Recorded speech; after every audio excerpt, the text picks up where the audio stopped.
How did Sauron and Morgoth's plans differ? Have you ever wondered how two of the most powerful dark forces in Middle-earth had such different approaches to their plans? Let's break down the contrasting strategies of Sauron and Morgoth. Morgoth, originally known as Melkor, was the first Dark Lord and the mightiest of the godlike beings called the Valar.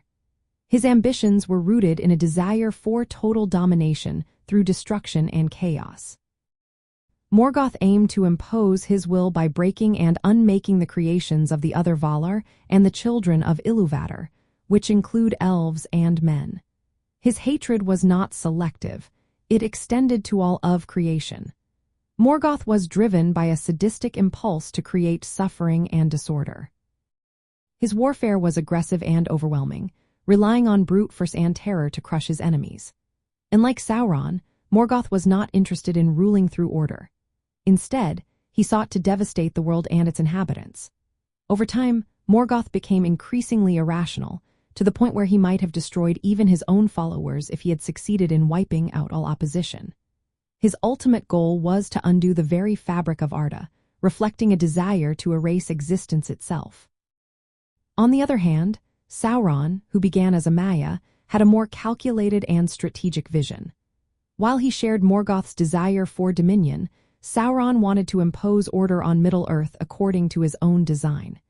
His plan was to control and manipulate the free peoples through deception and governance. This is most evident in his role in the forging of the Rings of Power. He deceived the elves into creating magical rings that he could dominate through the One Ring, which he secretly forged. Sauron's goal was to establish a tyrannical but ordered realm under his rule. Destruction was a tool he used selectively against resistance rather than an end goal. And like Morgoth, Sauron did not harbor a deep hatred for all life. Instead, he sought to bend it to his will.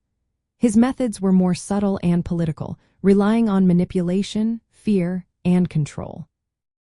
In summary, Morgoth's plans were driven by a desire for total destruction and chaos, while Sauron's plans focused on domination through control and manipulation.